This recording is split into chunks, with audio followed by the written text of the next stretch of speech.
ஓம் சக்தி. ஓம் ஆதிபரா சக்தி.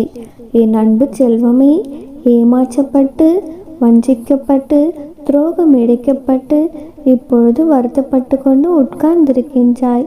உனக்கு நடந்த அநீதிக்கெல்லாம் பதில் தர வேண்டும் என்று கேட்டுக்கொண்டிருக்கிறாய். எனக்கு தீங்கிழைத்தவர்களுக்கு என்ன தண்டனை அம்மா என்று என்னை நீ கேட்டுக்கொண்டும் இருக்கின்றாய். இதோ உனக்கு தீங்கு இழைத்தவர்களுக்கும் துரோகம் இழைத்தவர்களுக்கும் சரியாக என்ன தண்டனை என்பதை தெளிவாகவே கூறுகிறேன். இறுதி வரை கேள். இறுதியில் உன் கேள்விக்கான பதில் கிடைக்கும். குழந்தையே, இப்பொழுதெல்லாம் நீ அதிகமாக புலம்ப ஆரம்பித்து விட்டாய். அம்மா உன்னை வணங்காத நாளே இல்லை. ஆனாலும் இன்னும் என் பிரச்சனைகள் தீர்ந்த பாடில்லை. மாறாக நாளுக்கு நாள் என் பிரச்சனைகள் அதிகமாகிக் கொண்டே வருகிறது. என்ன செய்வது என்று கூட தெரியவில்லை. சில நேரங்களில் ஒரு முடிவுக்கு வந்துவிடலாமா என்று கூட நினைத்து விடுகிறேன். இன்றோ நாளையோ என்றாவது நீங்கள் எப்படியாவது என்னை காப்பாற்றி விடுவீர்கள் என்ற நம்பிக்கையில் என்னுடைய முடிவை தினமும் தள்ளி போட்டு கொண்டே வருகின்றேன். ஆனால் எனக்கு ஒரு முடிவு இன்னும் வரவில்லையே, சரியான முடிவை இன்னும் நீங்கள் தரவில்லை என்று புலம்பிக் கொண்டுதானே இருக்கின்றாய். என் தங்கமே, இதோ உன் புலம்பல்களுக்கு ஒரு முடிவு கட்டவே, உன் வாழ்க்கைக்கு ஒரு சரியான முடிவு தரவும் இன்று நான் உன்னை பார்க்க வந்துள்ளேன். குழந்தையே, முதலில் ஒன்றை புரிந்து கொள். உனக்கு எந்த அளவிற்கு உன் மீது நம்பிக்கை இருக்கிறதோ அந்த அளவிற்கு தான் உனக்கு கிடைக்கின்ற பலனும் இருக்கும் என்பதை நினைவில் வைத்துக்கொள். நீ செய்த புண்ணிய பாவத்திற்கு ஏற்ப கர்மாவை அனுபவிக்கின்றாய். நீ இப்பொழுது அனுபவிக்கும் கஷ்டத்தை தாங்க முடியாமல் தவிக்கின்றாய். அதையும் நான் பார்த்து கொண்டுதான் இருக்கின்றேன். ஆனால் ஒன்றை புரிந்து கொள். உன் துயரத்தில் பெரும் பகுதியை நான் என் பிள்ளைக்காக அனுபவித்து கொண்டிருக்கின்றேன். உன் பாவ கணக்கினையும் கர்ம வினைகளையும் விரைந்து தீர்க்கவே உன்னை விட அதிகமாக நான் இங்கு போராடி கொண்டிருக்கின்றேன். இந்த சூழ்நிலையில் எனக்கு உன்னுடைய ஒத்துழைப்பு தேவை. குழந்தையே, நீ எதுவும் செய்ய தேவையில்லை. உன்னுடைய மனதை மட்டும் அமைதியாக வைத்துக்கொள். எந்த விதமான குழப்பங்களையும் அதற்குள் அனுமதிக்காதே. இந்த நிலை வெகு விரைவில் மாறி உனக்கான வெற்றி உன்னிடமே வந்து சேரும். நான் கூறியது எதுவும் உன் வாழ்க்கையில் நடக்காமல் இருக்காது. ஒவ்வொன்றும் உன் எதிர்கால வாழ்வில் நடக்கவிருப்பதை நான் முன்கூட்டியே உன்னோடு தெரிவித்து கொண்டிருக்கின்றேன். இதுவரை நான் உனக்கு கூறிய என் வாக்குகள் ஒன்று விடாமல் உன்னுடைய வாழ்நாளில் நடந்தேறும். இப்பொழுது நீ உன்னுடைய உழைப்பும் அன்பும் உன் மதிப்பும் தெரியாத மனித மிருகங்கள் மத்தியில் அகப்பட்டு கொண்டு தவிக்கின்றாய். கவலை வேண்டாம் செல்லமே, அங்கும் நான் உன்னோடு தானே இருக்கின்றேன். நீ உன்னுடைய கடமைகளை மட்டும் சரிவர செய்து வா. உன்னுடைய உள்ளத்தில் எப்பொழுது குழப்பம் வந்தாலும் நான் உன்னோடு உன்னுள்ளே இருக்கிறேன் என்பதை நினைத்துக்கொள். உன்னுடைய குழப்பங்கள் அனைத்தும் தீரும். உனக்கான காலம் வந்துவிட்டது மகளே. இனி வரப்போகும் காலம் உனக்கு ஜெயத்தை மட்டுமே கொடுக்க போகிறது. நீ நிச்சயமாக சந்தோஷமாக இருப்பாய். இனி காலமெல்லாம் உன் வாழ்க்கை மகிழ்ச்சியாக இருக்கும். உன்னுடைய குழப்பங்கள் எல்லாம் தீரும். உன் கேள்விகள் அனைத்திற்கும் நல்லதொரு விடை கிடைக்கும். உன் வாழ்க்கைக்கு நல்லதொரு முடிவும் கிடைக்கும். ஆனால் இந்த முடிவில் உன் வாழ்க்கை முடிந்து விடாது. இந்த முடிவின் மூலமே உன்னுடைய வாழ்க்கை புதியதாய் ஆரம்பிக்கும். நீ என் செல்ல பிள்ளை. என் அனுமதி இல்லாமல் உன்னை துன்புறுத்தி பார்க்க ஆசைப்படுபவர் என்னை துன்புறுத்தி பார்ப்பதற்கு சமம். நான் உன்னோடு இருக்கையில் எதற்கும் கடுகளவும் கூட ஒரு நாளும் கலங்காதே. குழந்தையே, யார் உனக்கு துன்பத்தை கொடுத்தாரோ அவர் இன்றைக்கு நிச்சயம் நன்றாக இருப்பதை போல தோற்றம் உனக்கு தெரியலாம்.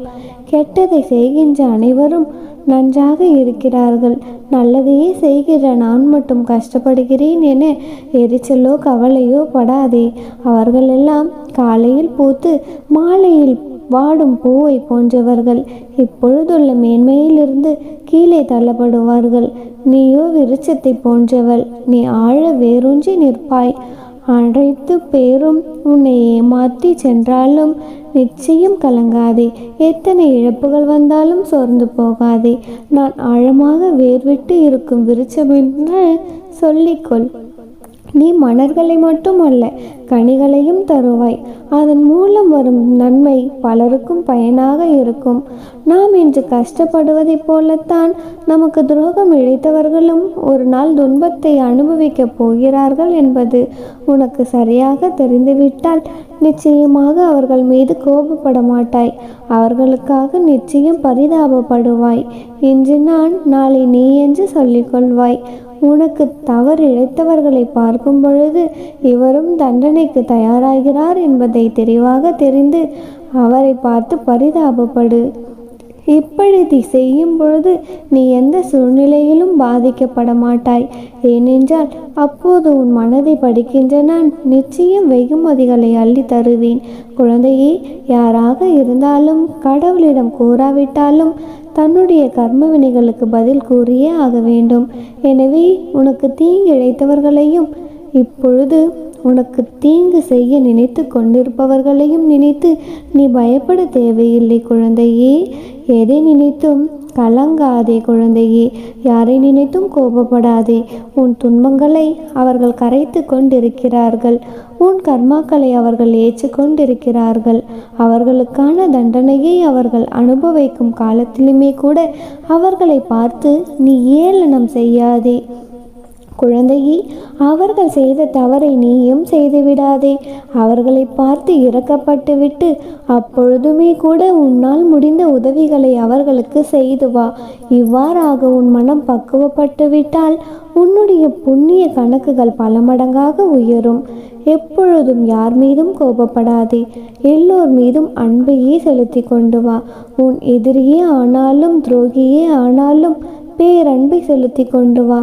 இவ்வாறாக உன் மனம் பக்குவப்பட்டுவிட்டால் நன்மையை தவிர வேறெதுவும் உன்னை நெருங்காது. என் பிள்ளையே, நான் இங்கு பல்வேறு மன உளைச்சலிலும் கஷ்டங்களிலும் தவித்து கொண்டிருக்கிறேன் அம்மா. ஏனம்மா நீங்கள் என்னை ஏறெடுத்தும் பார்க்கவில்லை என்றும் என்னை நோக்கி நீ கதறுவதையும் நான் பதில் சொல்லாத இருப்பதாக நினைத்து தவிப்பதையும் நான் பார்த்து கொண்டுதான் இருக்கின்றேன். நீ என்னை அறியும் முன்பாகவே நான் உன்னை அறிந்தவள். நீ உன் தாயின் கர்ப்பத்திற்கு வருவதற்கு முன்பே உன்னை பற்றிய விவரங்கள் அனைத்தும் உனக்கு தெரியும். நான் பூர்வத்திற்கும் முந்தியவள். எனது துவக்கம் எப்படி இல்லையோ அதேபோல் முடிவு என்பது இல்லாததால் நீ முதலால் என்னால் படைக்கப்பட்டது முதல் கர்ம வினையால் இருக்கின்ற ஒவ்வொரு பிறவியும் நான் அறிவேன். இந்த பிறவியையும் இனி வரும் பிறவியும் கூட நான் அறிவேன். நான் வெறும் விக்கிரகமோ சிலையோ அல்ல என்று முழு சரீரத்தில் இருந்து பேசாமல் போனாலும் சகல இடங்களிலும் வியாபித்து உனக்காக நான் உலவிக் கொண்டிருக்கின்றேன். குழந்தையே, என்னை சர்வ சாதாரணமாக நினைத்து விடாதே. உன்னை காக்கின்ற பிராணவாயுவும் நான் தான்.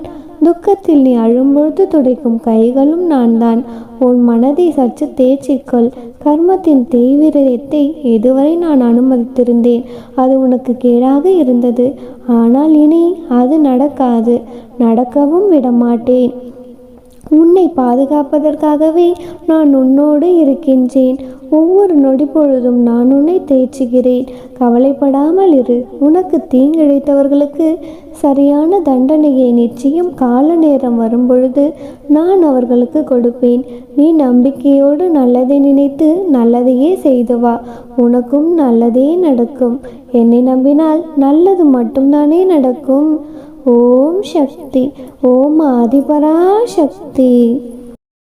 ஓம் சக்தி. ஓம் ஆதிபராசக்தி. என் அன்பான குழந்தையே, நீ எதை நினைத்தும் கவலைப்படாதே. இது உன் கண்ணில் படும் நேரம். நீ உன்னுடைய மனதில் என்ன நினைத்தாயோ அதற்கான பதிலை நிச்சயம் நான் சொல்கிறேன். நான் சொல்வதை முழுவதுமாக கேள் குழந்தையே. இது உன்னுடைய இறுதி கட்டம்தான். ஆனால் உன்னுடைய வாழ்க்கைக்கல்ல. உன்னுடைய கஷ்டங்கள், துன்பங்கள், வறுமைகள், வேதனைகளுக்கு இறுதி கட்டம் இது. நீ படும் கஷ்டங்களுக்கு இறுதி கட்டம். உன்னை துன்புறுத்தவும் கஷ்டப்படுத்த நினைப்பவர்களுக்கும் இது இறுதி கட்டம். உனக்கு சந்தோஷமான வாழ்க்கையை அமைத்து கொடுப்பதற்காகத்தான் உன் அம்மா நான் ஆசைப்படுகிறேன். உன்னை நேர்மறையாக சிந்திக்க சொல்லும் நான் எப்பொழுதும் எதிர்மறை எண்ணங்களை உனக்குள் விதைக்கவே மாட்டேன். உனக்குள் எந்தவித பயத்தையும் படபடப்பையும் ஏற்படுத்த மாட்டேன். உனக்கு அப்படி தோன்றினால் என்னை முழுமையாக மனதில் நினைத்துக்கொள். நீ எதிர்மறையாக சிந்திப்பதை உன் அம்மா நான் விரும்புவதில்லை. எப்பொழுதும் நேர்மறையான எண்ணங்களை மட்டுமே விரும்புகிறேன். நீ கை கழுவும் நேரத்திற்குள் உனக்கு மிகப்பெரிய செல்வத்தை கொடுத்து அதிபதியாக மாற்றுவதற்கு உன் அம்மாவால் முடியும். உன்னுடைய வலியும் எனக்கு நன்றாக தெரியும். உன்னுடைய வலிமையும் எனக்கு நன்றாக தெரியும். உன் வலியை தாங்கக்கூடிய வலிமையை உனக்கு கொடுத்தது உன் அம்மாதான் என்பதை மறந்து விடாதே.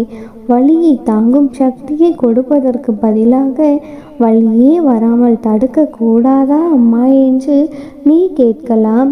போராட்டங்களும் பிரச்சனைகளும் கஷ்டங்களும் இல்லை என்றால் உனக்கு மன வலிமையும் தைரியமும் தன்னம்பிக்கையும் இல்லாமலேவா போய்விடும்? அதற்காகத்தான் இந்த சிறு சிறு சோதனைகள் எல்லாம். நீ என்னுடைய நாமத்தை மிகுந்த அன்புடனும் பக்தியுடனும் சொல்லிக்கொண்டு இருந்தாலே போதும். உன்னை வழிநடத்த நானே ஓடோடி வருவேன். நான் உனக்காக இருக்கிறேன் என்பதை நீ ஒரு பொழுதும் மறந்து விடாதே. குழந்தையே, நான் உன்னை நிச்சயமாக காப்பாற்றுவேன். வாழ்க்கையில் எவ்வளவு பணம் சம்பாதிக்கலாம் என்பது முக்கியமல்ல.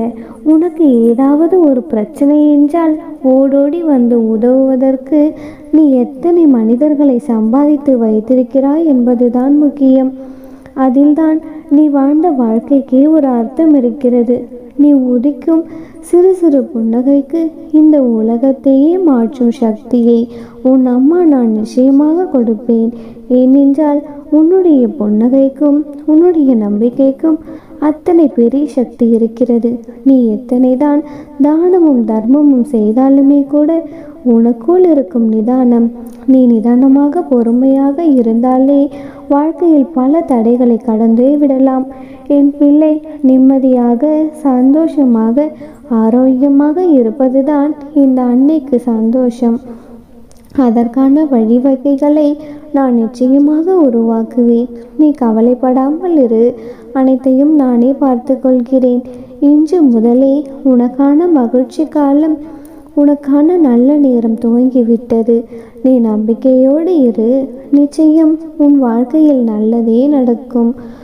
உனக்கு துணையாக எப்பொழுதும் நீ செல்லும் இடமெல்லாம் உனக்கு நிழலாக உன் அன்னை உன்னுடனே வருவேன். சகல சௌபாக்கியங்களும் பெற்று செல்வ வளங்கள் அனைத்தும் பெற்று நீ சந்தோஷமாக வாழப்போகிறாய். இனி உன்னுடைய வாழ்க்கையில் துன்பங்கள் என்பதே இருக்காது. உன் கஷ்டங்களுக்கு தீர்ப்பு வந்து விட்டது. இன்று இரவோடு இரவாக உன் கஷ்டகாலம் முடிந்து நீ சந்தோஷமாக வாழ்வாய்.